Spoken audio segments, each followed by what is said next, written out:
All right. Well, thanks everybody for joining tonight. We have a great guest speaker to talk about the real estate tax benefits for passive investors. I'm going to go to the next slide and sort of introduce what CREI Partners does for our investors. So ultimately, we grow and diversify wealth for our investors by pooling money together, buying large real estate assets, executing strategic plans, and then distributing those returns once we get the property stabilized. And then the last would be, implementing our exit strategy and distributing profits. So we're super excited about this. We're growing our investor base and underwriting properties right now, and looking forward to growing wealth again for our investors. So a little bit about myself. My name is Wayne. I've been in commercial real estate for about 13 years. Grew up here in Austin, Texas, was in Washington, D.C. for a while, Houston, and now back in my hometown here in Austin. I've managed about 4.5 million square feet for institutional and non-institutional clients. Worked very closely with the owners, tenants, over $60 million of repositioning strategic plans, and just a real passion for commercial real estate. Anybody that knows me knows I could talk real estate all day long. A little education background there on my MBA and certified property manager. A couple things that I've launched this month that I hope that you go check out is, one is a podcast started first week in June. It was the Untold Stories of Real Estate Investing. I wanted to start a podcast that really talked about the raw truths on the good and the bad of real estate investing. So if you're interested, please subscribe, write a review, help us grow. You can also go to CREIPartners.com /podcast and be able to download or listen to it on the computer there. Again, both passive and active investors. It's good to know, what, is good about real estate, which we all hear a lot about, but also what's the not so good, the things that we need to ask questions on, and really getting into that raw space that, puts people a little vulnerable when they're sharing, those type of experiences. The other thing is I wrote a book, ebook on the top 5 tips on passively investing in multifamily real estate. Whether you invest with me or invest with others, it's just a good foundational starting point to learn as much as you can. So you're asking the right questions, you're feeling comfortable, whoever you're investing your money in. So that's, check that out, CREIPartners.com /ebook. I now want to go to the next slide here, and let's introduce Neal Roberts. So I met Nate through a similar webinar back in December, and was just really impressed with his content and was excited to get him as a guest on our webinars to share value to others. He's the educational background, University of Texas, Bachelor of Business Administration, Master in Professional Accounting, CPA designated in the Texas State Board of Public Accountancy. But then he just has, real experience on day-to-day helping others, shelter their taxes and grow wealth. He began his career at Deloitte. We all know is a big international accounting firm. He's joined other firms, and now he is the advisor and consultant to businesses and individuals for Lifetime Tax Advisors. So with that, Nate, thank you so much for being on tonight. And I'm going to stop sharing my screen so you can share yours. Awesome. Well, thank you for having me here. I always enjoy getting a chance to kind of talk about taxes in general. I mean, that's what I deal with on a daily basis, but real estate taxes, even more specifically, it's something that about 75% of our clients are invested in. So whether they are real estate professionals, whether they're getting started with a single family, whether they're retired and just collecting checks from rental properties, however they're invested, I mean, it's something that is deeply ingrained within the culture of our firm. And also, personally, I'm invested in real estate too. So not only am I a spokesperson, but I also drink the Kool-Aid. I like real estate, and so I like being able to kind of explain to people what is it that works about real estate. How is it nice? Let me kind of go next and just say real quick, this is for educational purposes only.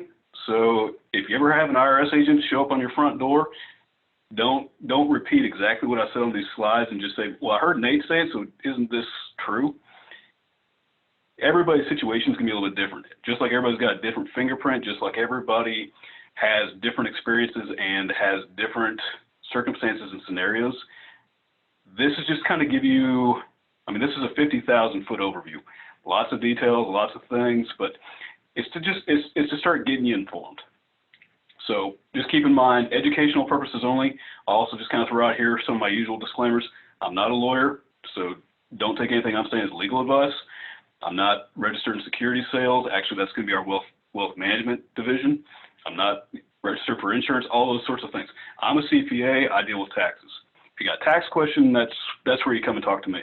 If you got some other questions, I mean, we've got a wealth management firm. We've got an insurance firm. We have in-house counsel. We've got relationships with lots and lots of different people in different specialties.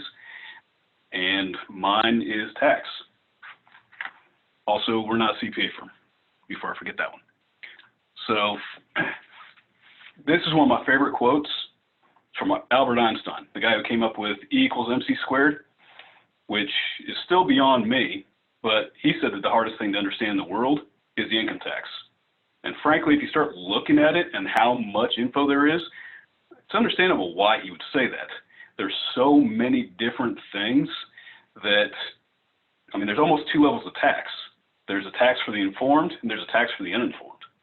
And so in real estate, knowing what those things are and those benefits are things that help you. I mean, frankly, it's what got me into it. Like, I liked real estate. I always kind of wanted to get in there. Once I saw the benefits I could get from real estate and how I could pay less tax on it, I was in. Oops, went a little too fast on me. So real quick, income tax rates range from about 10 to 37% if you're an individual.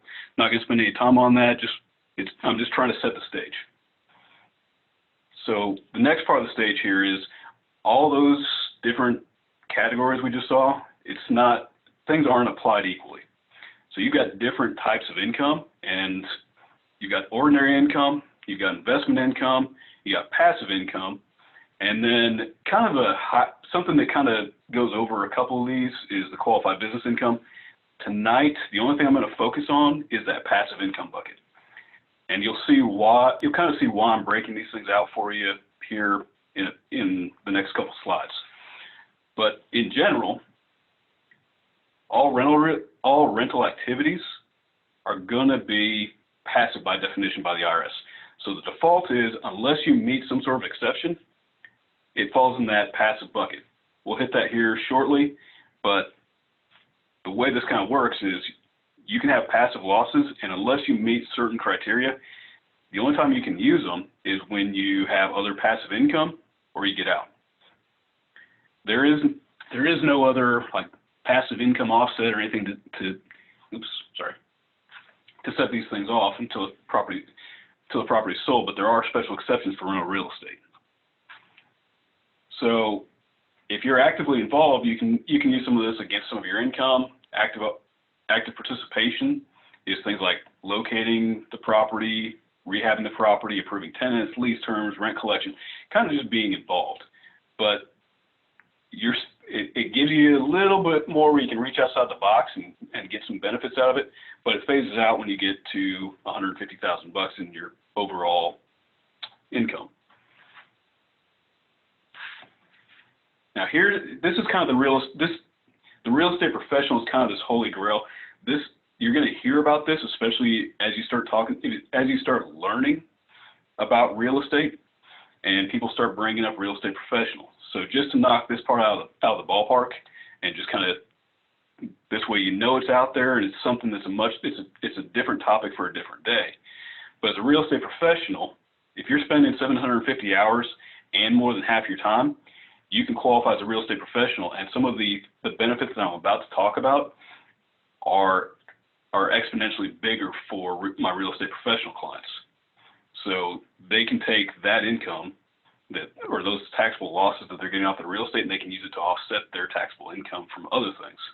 So the people that really seem to like this the most are say, for example, my doctors, my lawyers, my hedge fund managers, some of those people who are already making a lot of money and trying to figure out, well, how do I pay less tax? Well, this is one of the places where I've got a lot of room to play, and I can help them legally bring down their tax bills.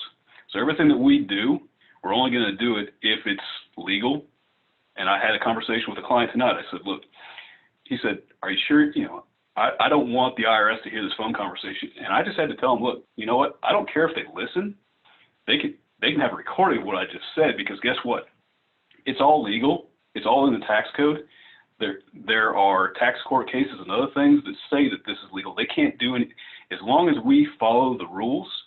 Everything I'm telling you about, they may not necessarily like it sometimes, but I can take it to the Supreme Court and we're going to win. So there's nothing shady about this. So that just to kind of help everybody out with this, if you follow the rules, you know, the stuff I'm about to bring up is all in the tax code. It's all legal. And then you just want to make sure that you've got somebody who can kind of walk you through that and knows the ins and outs. So let me kind of help out first with cash flow versus taxable income, because this is where, like, people start hearing tax losses and they're thinking, wait, so I got to lose money to be able to write this off? And I'm never going to suggest that for anybody. I'm always going to say, tax is just a piece of the equation. Never spend $1 to save a quarter. But guess what? I can have cash flowing properties and still have taxable losses, and this is going to kind of show you how. So let's just say, for example, if I'm bringing in $100,000 or $1 million a year in rental income, in this case I chose nice round numbers, about $1 million. Let's just say I've got expenses of $900,000. My net cash flow is $100,000. So $1 million of income, $900,000 expenses, $100,000 cash flow. Most people are thinking, that's how much money I made, that's my profit, that's what I get taxed on. Well, guess what?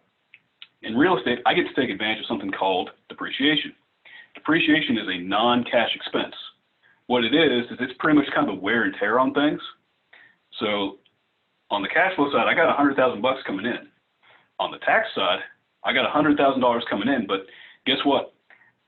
And I'm making this assumption here that I've got a $5.5 million building depreciated over 27.5 years. The reason I picked those numbers is because they're very simple, because they come out to a nice $200,000. But these are based on, you know, the same concepts.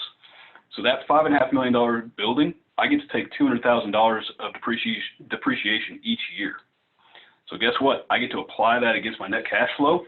I don't have additional cash going out, but I got a tax loss. So not only am I not paying tax on that $100,000 that I did catch, that I did collect and went into my bank account, I'm getting to take the wear and the tear on that building, and I'm getting to deduct it. So I'm not getting taxed on any of that $100,000. In fact, I actually have $100,000 I get to use somewhere along the line here.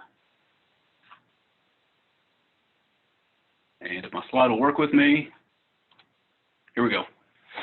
So what does that mean across all those different buckets I gave you? So the real estate professional, and this is that Holy Grail, that if you're just now starting to listen in, this isn't going to apply to you right now. But just to kind of show you the power of it, let's just say I've got 10 equal partners. One of them is a real estate professional. If he qualifies as a real estate professional on that building, he's going to pick up $100,000 of income. He's going to pick up $90,000 of expenses. It's going to be on his tax return. And then he's also going to get that $20,000 of depreciation. So he or she is getting a taxable loss of $10,000. That real estate professional is entitled to $10,000 of cash that's in the bank, but on the tax return has a $10,000 loss. And if that person's at the highest tax rate of 37%, we can take those losses and reduce the taxes by $3,700, $10,000, 37%. So that building that's putting money in that person's pocket is also saving that person tax money. Passive investors have got some other, so that's where they're in that ordinary bucket. We're able to take these things and push them over to the ordinary bucket. They can use it against wages and, you know, other business income and that sort of thing. If I got a passive investor, let's say I got a passive investor who's invested, and this is typically going to be somebody who's been invested for a long, long time. They've they've got multiple properties. Some of them are making taxable income at this point, and because we've already used up more of the depreciation. But let's just say they've got some other income from other things, say $5,000 of passive income. So as one property starts to get taxable, I take the next property, use its losses, and keep kind of kicking that can down the road where I still am not paying taxes on it. And maybe I still have, so if I got $10,000 of losses, $5,000 is suspended, but I get to use the other $5,000 to shelter and shield my taxes for now. So at some point, typically you're going to end up paying taxes on it, but you can kick it down the road for a long, long time. There are ways and strategies to not pay any taxes, but that's a longer, complicated slide and beyond the scope of this. If you're a passive investor, so let's just say this is your first time, you got that $10,000 of losses and it's suspended. So you don't lose it. You just don't get to use it right now like you would if you're a real estate professional, or if you got some other properties and you're trying to offset some other income somewhere. So just kind of in a nutshell, taking all this, a lot of times people get K1s, they're like, what does this mean? Well, this is exactly what I'm going to walk you through right here, just so that the numbers will start to make a little sense. So I've got my taxable income, $100,000 of income, expenses, depreciation, loss of $10,000. And let's just say that each of these partners put in about $250,000.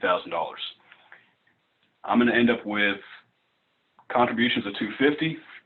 I'm going to have taxable losses of $10,000. I'm going to have distributions of, let's just say out of that $10,000 you're entitled to, the partnership gives you $5,000. I still got ending capital $235,000. Next year around, same sort of deal. Let's just say that we do a refi. I'm able to get out more cash. Guess what? I've got $10,000. I've got another $10,000 loss. I got a distribution of $130,000. I still have positive ending capital, and so I got a good chunk of my money back. I still haven't paid $1 in tax on this. There are additional rules as that capital number starts to go lower and lower and lower. If it goes negative, that's another conversation for another day. And so now I'm going to break this down and say, if you've ever gotten a K1, this is kind of what it means. So those numbers I was just showing you, put together something just kind of for fun, because that's what I do. And let's just say I've got that capital basis. I got $95,000 left in my capital account. I got that $10,000, and that's this part down here. Can y'all see my mouse here moving? Wayne, not sure if you're on mute or not. Yeah, Nate, we can see it. Okay, perfect. So this is that capital account I was just talking about. Here's that $10,000 of loss that flows through to the investor's individual tax return, and here's those distributions. So people look at these K1s and are like, I don't get what that means. Well, this is kind of a quick breakdown that kind of may just make those numbers make a little more sense. So I see it, and I can point out numbers. I know exactly what it's supposed to do just because I see it a lot.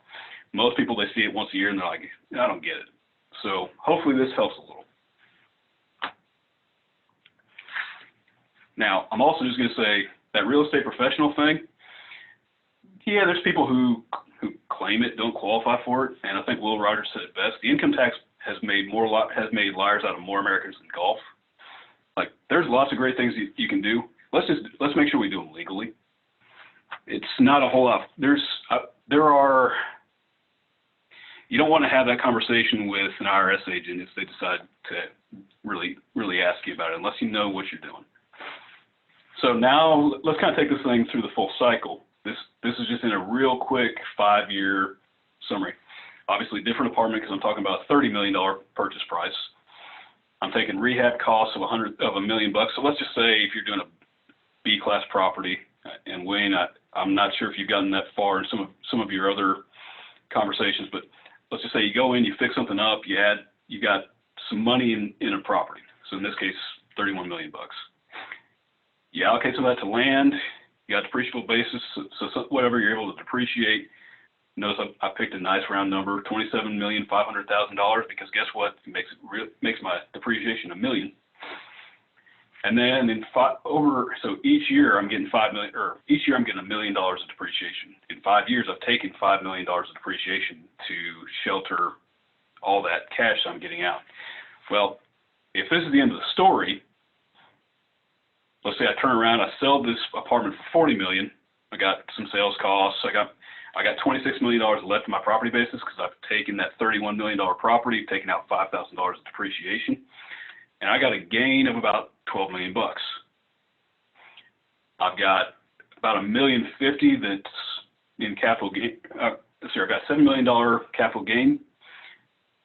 If I've got that, and I don't remember the exact math on this, but I've got about $1 million in tax owed, and then I've also got on that $7 million, and on the $5 million up to about $1.2 million for some of that depreciation I got to use in the past. And Wayne, let me just ask, look, I guess the other thing I'm going to say is, I know there's probably going to be a lot of questions, and I think there's a chat board, so if you got any questions, and as I'm going through this, if you think of something you want to ask, go ahead and put it on that chat board. I'm not going to stop in the middle of this, so I can kind of move through it quickly. But when I get to the end, if there is anything that I see over there, we'll try and go through and address some of those questions at the end. So now that was one scenario. Then there's some other tools we get to use. So say, for example, cost segregation. What is it? It's pretty much a way to take your building, and it's a way to divide it up and say, you know what? On rental real estate, I get to depreciate over 27.5 years, but some of the stuff I just bought isn't going to last 27.5 years. So if you think about it, almost like the way I like to explain it is thinking about it like an apple. If I take an apple and that's my building, I'm treating every piece as being the same. If I take a cost segregation, I'm kind of taking a slicer or a knife or something like that, and I'm dividing it out. I'm saying, you know what? I got a stem here I'm not going to eat. I got some seeds that I could plant. They're different things. I got a core that I can't use. I got some skin. I've got the meat of the apple. And the cost segregation divides all those things up into their different parts and allows us to take faster advantage of that depreciation. So there are some things you depreciate over 5 years, 7 years, 15 years, 27.5 years. But instead of having to wait 27.5 years to get all of that, I can speed it up. And so now, kind of taking that same example of $100,000 a year, I actually got a little more technical because I ran this one through the actual tables. But let's just say in general, you get about $100,000 a year. I can do a cost segregation. If I elect bonus, which right now is still at 100%, I might be able to take some of that, and I might get $1 million in depreciation the first year. I'm giving up about $35,000 a year going forward based on that. Or if I elect out a bonus, but I just depreciate some of those things over their useful lives of 5, 7, 15 years, I mean, I might take an additional $100,000 in year one, and another $200,000 in year two, another $118,000 in year three. So depending on your scenario and what works best for you, there's ways to accelerate the benefits, and you'll just keep kicking that can down the road for years. And then, okay, good. And then if I take all those things and kind of play them out in each of the different scenarios, here's the extra benefits. So not the exact same slide as earlier, but my real estate professional, let's just say $100,000, but I got $102,000 of depreciation, and I bumped up my taxable loss to $92,000 bucks. I can knock off $34,000 off of my tax bill at 37%. For some of my passes, if they're kind of in that same arena, you get suspended, but I can still shelter a whole lot more income. And for my passives, I've just got $92,000 that's building up behind the dam. So in a couple of years, when some big watershed moment comes, I got a whole lot of depreciation that I can use for something against something else and still pay less tax. So on a first deal, I don't tend to recommend this as much for some people, but especially if I've got people who are seasoned in investing, and if I've got real estate professionals, we'll start looking at this, especially right now with some of the things that just came out with the CARES Act. We're looking at this a lot closer, kind of depending on what people's levels are in real estate investing, but there are some benefits: lower taxable income, increased cash flow, items being written off. This doesn't have to be done when you first buy the building. You can do this in year 2, 3, 10 of buying a building. You just get more benefits the earlier you do it. There are some caveats. I mean, some things that were going to be capital gains may be taxed at a higher rate down the road. If it results in losses, you may have to wait. I mean, some of these things are the pieces I was just talking about, and they're just kind of bigger. And if you decide you want to get into a like-kind exchange, there's only some things may not be eligible for a like-kind exchange. I think I've got a slide a little bit later about this. And real estate professionals use up all those losses up front, and so additional tax planning may be needed for them down the road. So I have no issues with people paying taxes. I'm proud to pay them. I pay them myself. But I'm also happy to pay only what I legally have to, and that's what we try and do here at Lifetime Tax, is only the amount that we have to, not everything we possibly can.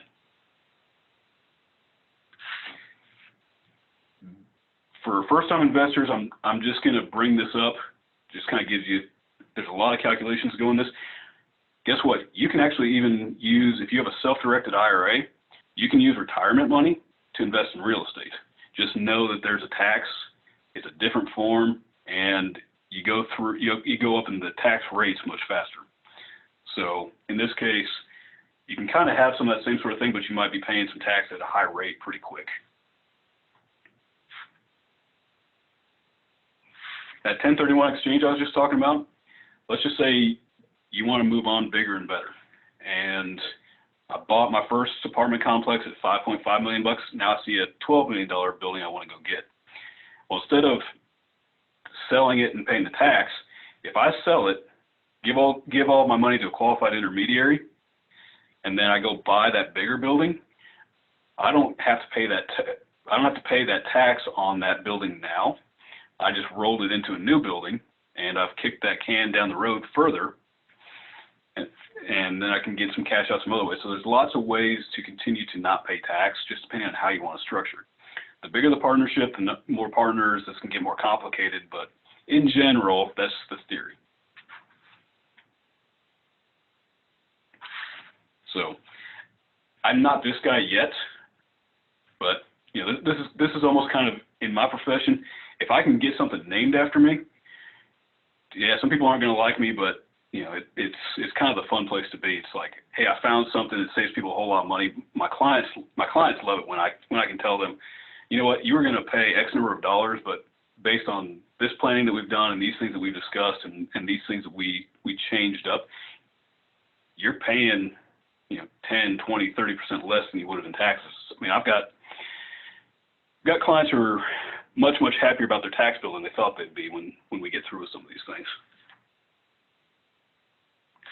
So as a tax guy, what I am going to say is, when you get down, don't think about taxes as kind of the last minute, hey, I've just got to hand a whole bunch of stuff off to somebody and kind of see what I owe.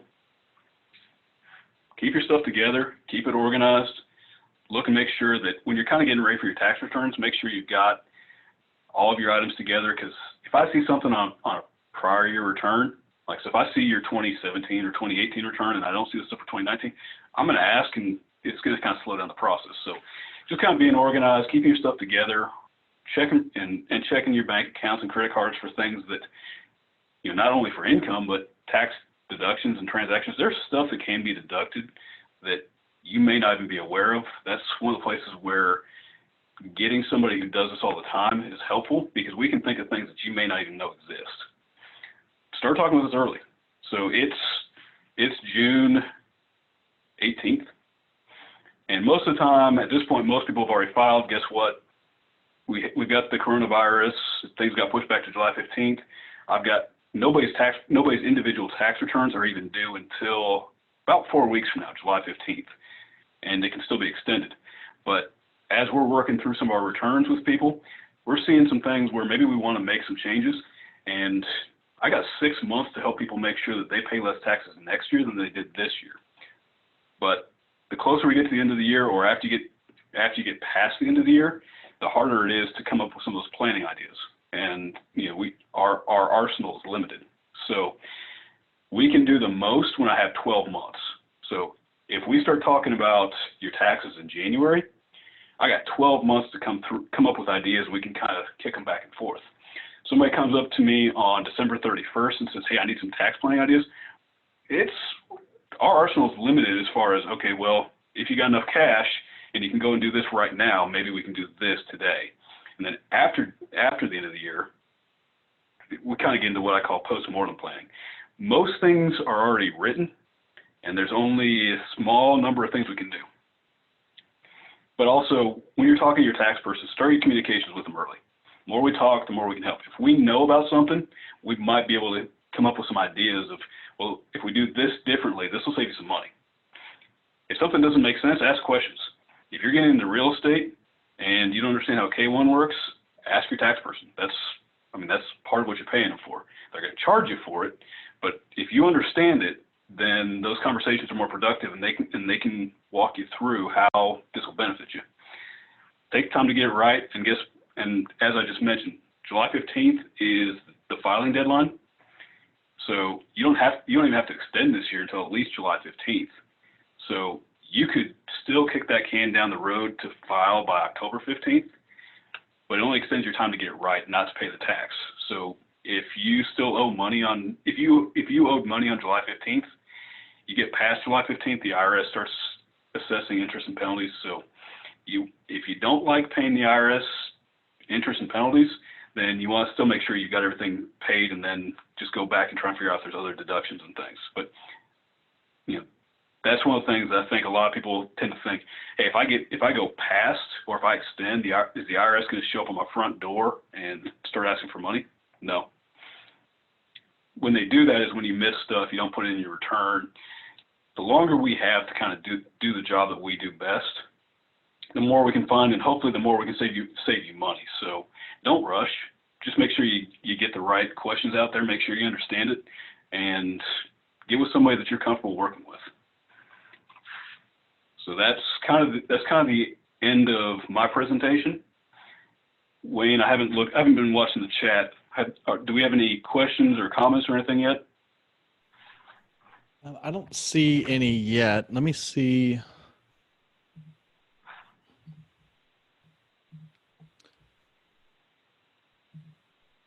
All right, I am allowing everybody to talk. Are there any questions from any of the attendees?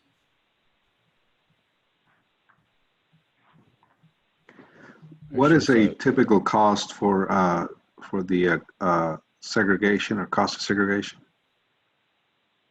Depends on the firm that you get to do it. So to get a cost segregation, you actually have to hire an engineering firm. They go through, they do studies, they come up with, they got all sorts of formulas and things. They tend to be about 80 to 180 pages. But most of the time when I see a cost segregation being done, it costs about anywhere from a couple $1,000 to $10,000 or $15,000. Just depends, and there are reasons why sometimes you'll pay somebody more to do the more expensive cost segregation. I've got a firm that I like because they give us so many data points that give us other options for down the road. Plus, like we can do some things for tax, we can use some things for property tax protest, it can be used to lower insurance rates. But in general, typically, I would say it's usually most of the time I see it about $5,000 to $8,000 bucks. But I've seen it lower, I've seen it higher. Okay, thank you.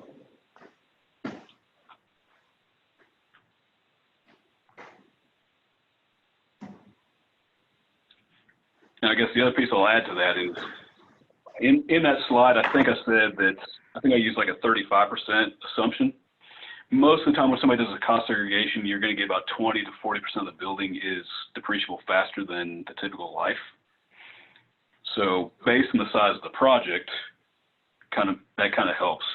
So like normally you don't start doing these things until you're at least at $750,000.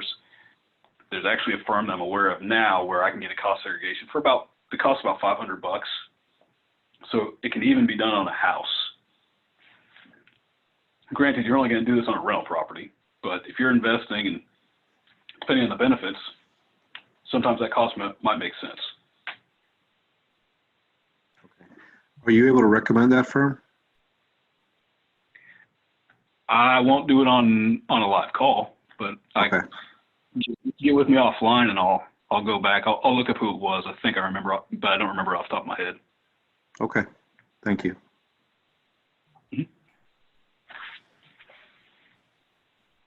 Hey, Nate, for the passive investors, once the property is stabilized and then we start paying distributions to them, do they have a choice to reduce their tax liability that tax year, or can they wait until we refinance or sell so they can shield a larger part of that future payout?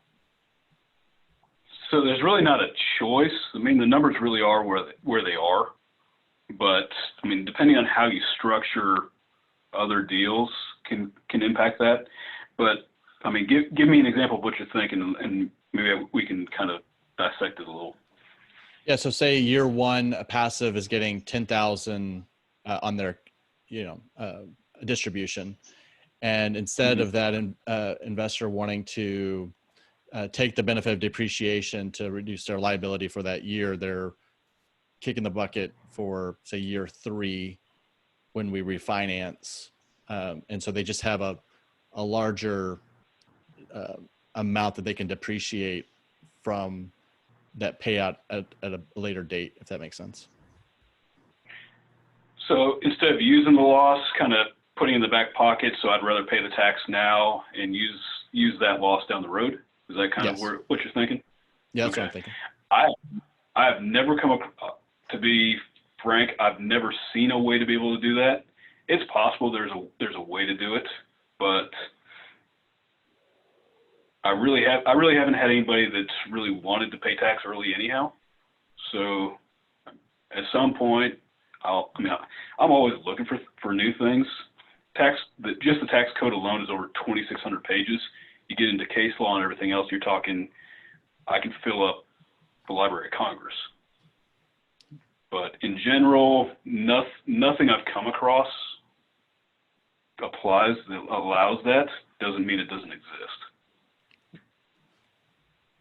And one thing you mentioned earlier on the call on the 1031, we're going to have a webinar focused just on 1031 exchanges because it's its own subject. But when you mentioned the partnership, so all the investors that are investing in that deal, so say we have 20 investors as limited partners and say 2 on the general partnership side, all of them have to agree on taking that profit and putting it into a future entity, right? Because that both the general partner and the limited partner are part of that one entity for that property. Is that right? It makes it easier if it's just one owner and they're taking the profit and going off. Whereas when you have, say, what we're doing at CREI is when we have multiple investors, everybody has to be on the same page about the future of what they're planning on doing.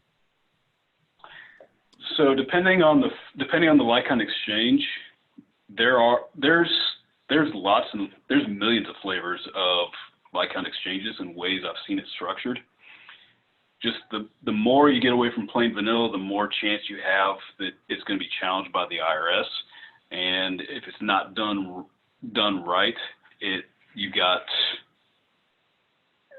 a higher likelihood the exchange might not work. That said, I've seen it, and I've prepared returns where, say, 51% of the partners wanted to stick around and 49 wanted out, and we worked with the exchange company and we were able to make it happen. But there's a lot of additional rules, a lot more things, and it just becomes more complicated. So the more people you have involved, the harder it becomes, the more costly it becomes. So you don't have to have 100% agreement, but the fewer people and the fewer people you have and the more agreement you have, the easier it is. That makes sense, Nate. Thank you. And that was all the questions for me. Were there any other questions before we end the recording? For small, I would say investors with less than, let's say, 5 properties,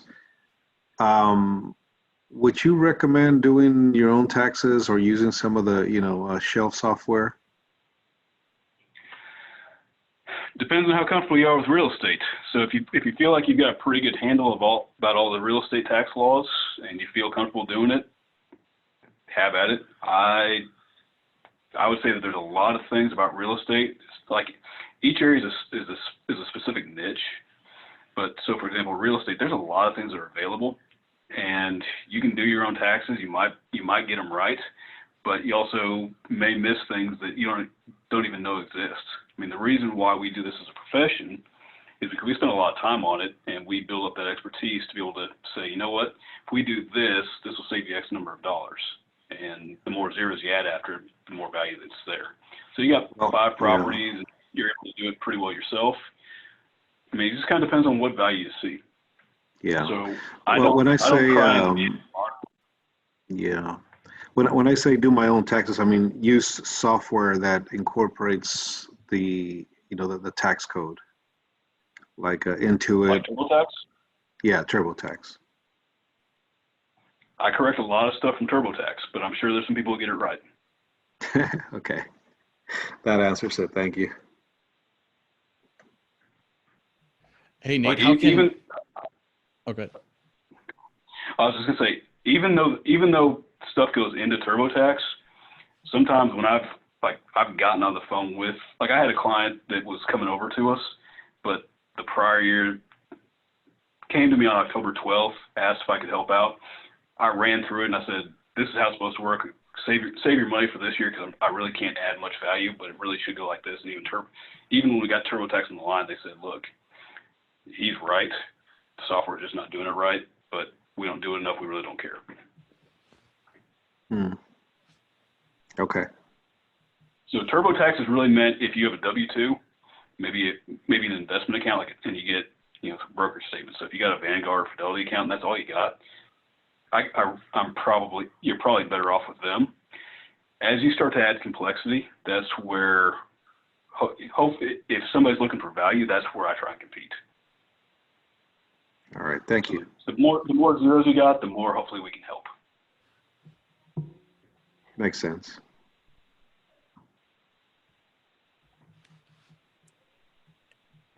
Any other questions for Nate?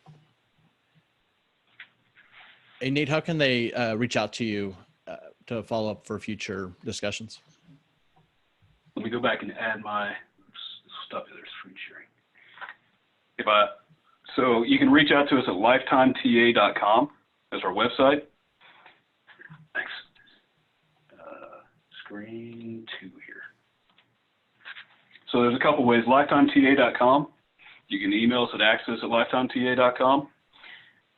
You can call us up and ask for Tracy. She's our practice manager, 972-771-6707. Smoke signals, LinkedIn, Facebook. I don't think we have Twitter yet, but we have lots of different ways you can get in contact with us. So if there's anything you're interested in finding out about, if you just go and search for Lifetime Tax Advisors, you can find us. There's lots of different ways to get a hold of us. Well, Nate, thank you for your time. Thank you for the listeners' time and future listeners as we post the recording. Hopefully everybody can say this was added value, and obviously the huge real estate tax benefits for all investors, both active and passive. So everybody have a great night and day, and we'll catch up soon. Thank you, Wayne, both. thanks again for having me. Yeah, absolutely. Thank you for your time. Thanks, Wayne. All right. Bye.